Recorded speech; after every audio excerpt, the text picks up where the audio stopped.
Hi and welcome to Terry Talks Movies. This time around we're back to the 1950s. It's Science Fiction Saturday again, or it's Science Fiction Friday if you're in the slow part of the planet. And I've got two good, low budget, not too long, science fiction movies from 1957 and 1958, which you possibly have seen, but they're worth revisiting and worth a little bit of a deeper dive. The movies are Roger Corman's Not of This Earth from 1957, starring Paul Birch, Beverly Garland, Jonathan Hayes, and with a little bit of Dick Miller as well. And then we go across the pond to England for 1958's Fiend Without A Face, starring that most boring of actors, Marshall Thompson. But some really good special effects and an interesting story. So let's get started with Not of This Earth. There are not that many low-budget science fiction movies from the 1950s that have been remade 2 times. But this one has. It was remade in 1988 by Jim Wynorski. He bet Roger Corman that he could make a remake of Not of This Earth using the same budget that Roger Corman had, which was $100,000. In 1957, they upscaled that to about $280,000 in 1988. That's the one with Tracy Lords in it. It's not very good. We're going to ignore that. There was also a version in 1995 starring Michael York, which I haven't seen and I'm not inclined to. Let's look at the original, which has a really cool cold open to it. It starts out with a hipster couple who've obviously been on a date and he wants a little bit more, but she puts him off with some very jive dialogue. I think it's time I cut out now. Don't be a drag. You know how you flip me. I'm hip. So leave me here. If my father dug the scene, he'd put small round holes in your head. Walks up the path to her house, doesn't quite get there. She encounters Paul Birch, who plays an alien, who knocks her out by zapping her with his eyeballs, and then he leeches out her blood with a suitcase apparatus he's got. It then cuts to the titles. Nice cold open. It has nothing to do with the rest of the movie apart from the fact that the alien is trying to get blood, but it works. The TLDR about the plot is that it's about an extraterrestrial humanoid who surreptitiously decides he's going to secure the blood of humans and send it by teleportation back to his home planet called Davana to try to help them solve a problem they have with bloodborne disease that is killing their race. One of the problems with Davana is that there's been an atomic war and everything's gone to shit there. On Earth, the alien takes the name of Mr. Johnson because he has absolutely zero imagination, and he talks in a very stilted and formal way, which is interpreted by the Earth people as having an accent where he doesn't actually have an accent. What he has is a very formal and systematic way of speaking. He wears sunglasses all the time because he has blank eyeballs, which is a real problem for the actor Paul Birch because the contact lenses at the time were not good and they hurt a lot, and he had arguments with Roger Corman about wearing them too long. Contact lens technology was in a very early stage at that time, and even though it looks really good, you can tell it's painful for the actor. So Mr. Johnson goes to a doctor's surgery and meets a nurse whose name is Nadine, played by Beverly Garland, a character actress who was in a lot of Roger Corman films and a lot of TV as well. She had her own TV series at one stage called Decoy, which was about a female police officer who acts as a decoy to lure various kinds of perverts into being caught by the cops in New York City. Nice little series. Here in Australia it's on Tubi and the episodes are quite good. Low budget, but it works well. And Beverly Garland was really good in that series and in this as well. She plays a very intelligent nurse. She's on the ball. She's very suspicious of Mr. Johnson, who hires her to become his full-time nurse and pays her $200 a week, which is big money in those days. She has a boyfriend who's a cop, and the doctor for whom she worked is telepathically hypnotized by Mr. Johnson to not tell anybody about the stuff he finds out about Mr. Johnson's blood disease, because they're trying to not let the human race know that these aliens are coming to suck our blood. Mr. Johnson has a bodyguard, a guy called Jeremy, played by Jonathan Hayes, who played Seymour in the original Little Shop of Horrors. And he's quite good at it. He's combining that kind of New York, slightly Jerry Lewis-y accent with a real menace. He's a bit of a threat and a sleazy bastard as well. Mr. Johnson gets various people and drains their blood. He finds a whole bunch of street alcoholics, let's say, and drains them. He finds a door-to-door vacuum cleaner salesman, played by Dick Miller, who also gets 86 by him, and also a Chinese-American guy who he sends through the teleporter to Davana so they can get the blood from him directly.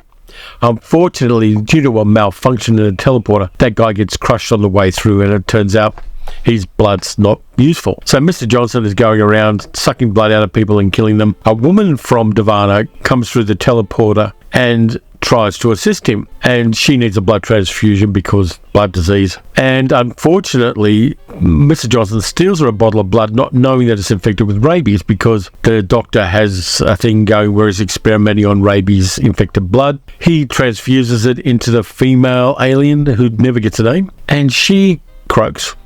So there's lots of this kind of weird stuff on there. And then you get this totally random bit, which is marvelous, where Mr. Johnson has brought an organism from his planet, which starts out looking like a kind of large slug and turns into a flying umbrella monster. And the flying umbrella monster kills the doctor at his command. Totally off the wall random. There's no foreshadowing of this monster. It's just something that suddenly appears in the movie, and it works really well. I like the flying umbrella monster more than I like any of the characters in this film. There ends up being a police chase between Mr. Johnson and the cops, particularly Nadine's boyfriend, who has got absolutely no character at all. And because of the sensitivity of his hearing, the sirens of the police motorcycles startles Mr. Johnson, and he crashes and dies. And we see the surviving characters standing around his tombstone, which gives away a lot and makes you wonder why the government didn't get involved in this whole business. Now, the weird thing is that this movie works. It's low budget even for the time, but the plot, the acting and the characters and the escalation, we start out knowing that there's an alien with a fetish for blood, and the slow escalation and the world building of the alien's world works really well. And there are a few special effects done by Paul Blaisdell, who did a lot of good special effects work at the time. But for the most part, a lot of it's suggested with careful lighting and props. The teleportation cabinet is a real simple little effect that works incredibly well. The umbrella monster is just beautiful. I love the umbrella monster more than I can tell you. It reminds me a little bit of a Japanese yokai. There's an umbrella yokai that Japan has, so it's got a little bit of that feel. And because the movie's only 77 minutes in some versions and 67 in others, it's a short film, and it doesn't outstay its welcome, and they don't try to cram more things in. It's just enough to cover the plot. It's very much the first feature in a double feature kind of film. But it works. The actors sell it. The actors take it totally seriously. They're really committed to what they're doing, and they do a good job of it. And as a viewpoint character, it's Beverly Gale as Nadine, the nurse. She's the linchpin that holds the whole plot together, even though Paul Birch really sells the alienness of Mr. Johnson in a big way. He is really good in this. The stilted dialogue and syntax work well. The fact that it's shot on locations rather than sets. It's shot in and around houses rather than on separate sets. So there may be one or two sets in this movie. So that gives it a kind of groundedness that you don't get with a lot of other inexpensive science fiction movies of the time. This movie doesn't look cheap. It looks more than the money. And it doesn't try to go for exotic space locations that always look tacky in the 1950s. Doesn't try to show us anything of Devana, the alien planet, because we don't need to. We just need to have the dialogue carry the weight rather than any visuals that would have looked cheap. Again, this is Roger Corman at the start of his career. He was just in the Criterion closet selecting videos a couple of weeks ago in his 90s. So, all strength to Roger Corman. He really perfected the art of low-budget genre filmmaking in America. Not of this earth. People tend to disregard it and think of other things he did, but this one really nails it. The job is alien invasion movie with a twist, with a little bit of weirdness, with usual actors that Roger Corman worked with, like Jonathan Hayes and Beverly Garland to a certain extent, and also Dick Miller, of course. Then Dick Miller just lifts everything he's in. I like it. I like it a lot. It made $1 million on 100,000. It obviously owes a lot to science fiction pulp stories of the previous decades, but it handles the science fiction aspect of it with a kind of respect that a lot of movies didn't at the time. It's just a fun film. I hadn't seen it in a very long time, and I had to find a digital copy of it because it wasn't easy for me to find a physical copy that I could get in time for this video. And it's such fun. Short, sharp, tells the story, gives us good actors, gives us an alien who is, in a lot of ways, truly alien, and then gets out of the way. And for that, I respect it a lot. It's a joy to watch. And if you haven't for a long time, or you haven't seen it at all, you should.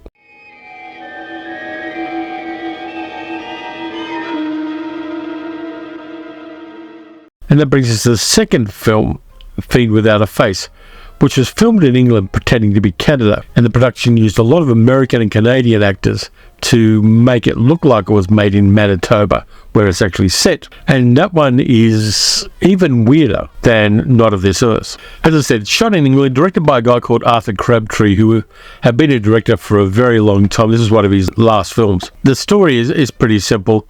There's an American long-range radar station looking towards Russia in Manitoba in Canada. Mysterious deaths start happening around this base. An Air Force major called Jeff Thompson, which has got to be one of the most generic names ever, played by one of the most generic actors ever, Marshall Thompson, investigates what's going on now. He's been running the tests on this new radar base, which is powered by a nuclear reactor and a nuclear power station nearby.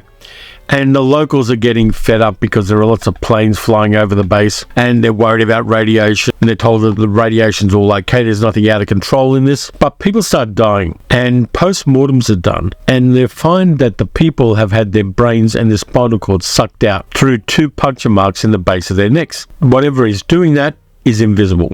And the invisible, whatever it is, makes a really interesting scraping, slurping noise as it moves. And the sound design on this, you've got to give a lot of credit to as well. The sound design for the invisible monsters is icky in the good way. The daughter of one of the victims of this invisible whatever it is a woman called Barbara, played by Kim Parker, and she starts kind of flirting with Jeff for no good reason, because he's got the charisma of a blank sheet of paper. But you've got to have that in this kind of movie. Now, Major Jeff is working really too hard. There's a little scene at the start of the movie where his offsider tells him he should get sleep rather than relying on Benzedrine to stay awake to do his work. You ever think of trying sleep instead of Benzedrine? You know, you might like it. So basically, Jeff is a speed freak.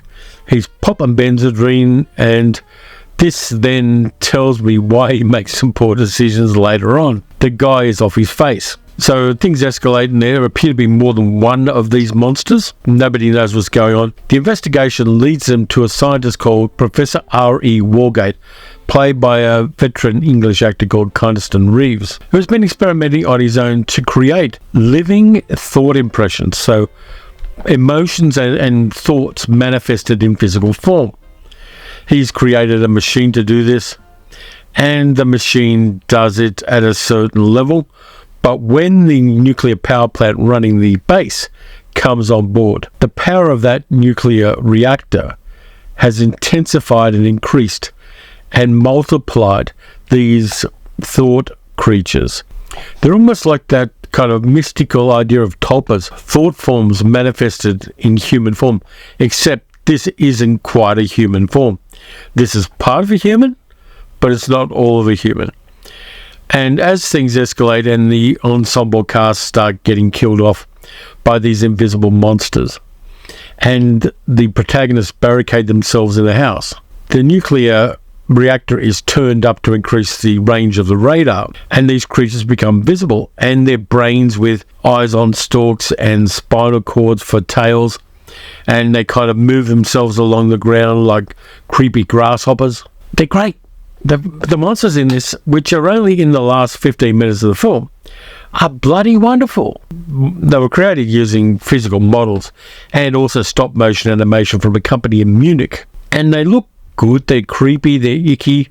They wrap their spinal cords around the necks of their victims and go at them. You get this great siege where the protagonists barricade up a house, and the monsters get in, and they're shooting the monsters and hitting them with axes, and there's goo gushing out of them, and they've got to try to destroy the nuclear reactor because the aliens have destroyed the carbon control rods for the reactor, so it can't be turned off.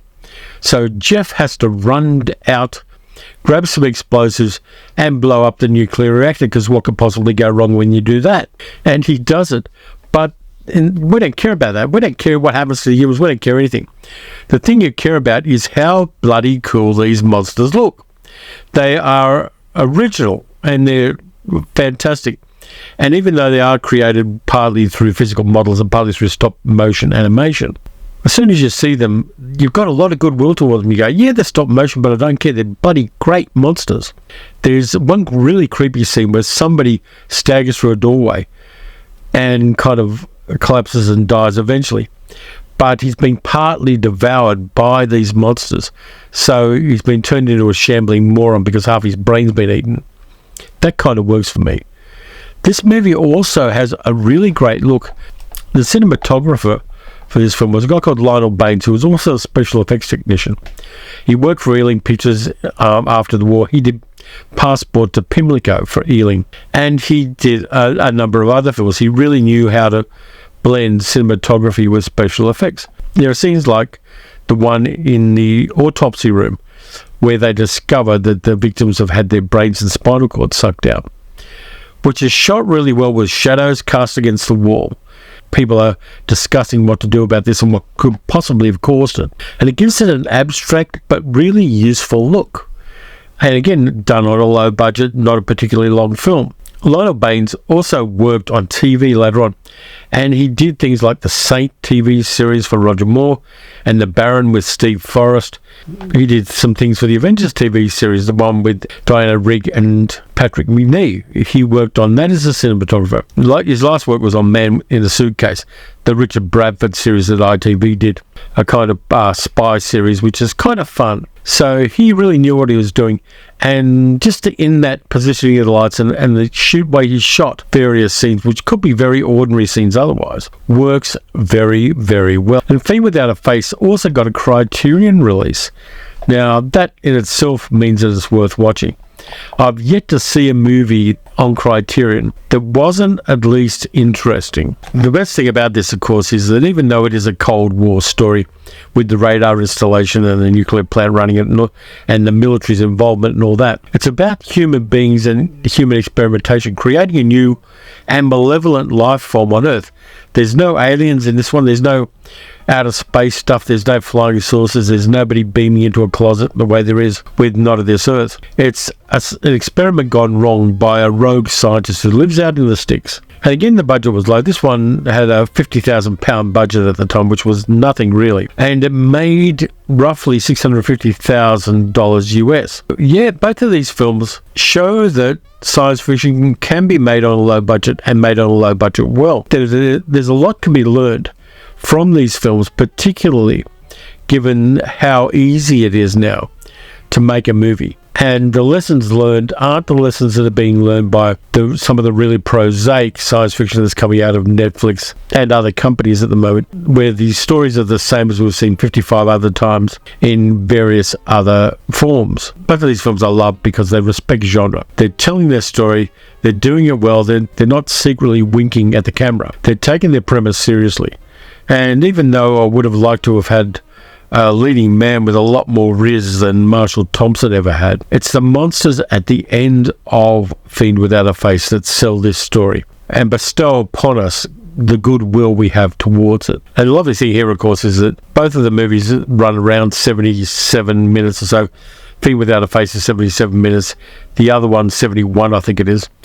And you can watch them both in a double feature at home and just enjoy them. Now, I'm not going to be one of those people who says that old movies are better than new ones. There are incredible numbers of good new movies coming out, particularly in science fiction. They're coming out and they're informed by these older ones. There wasn't a history of science fiction movies before the 1950s that were telling stories in the way these two movies tell stories. And because the budget was so low, things could get a little bit experimental and a little bit silly and a little bit bold.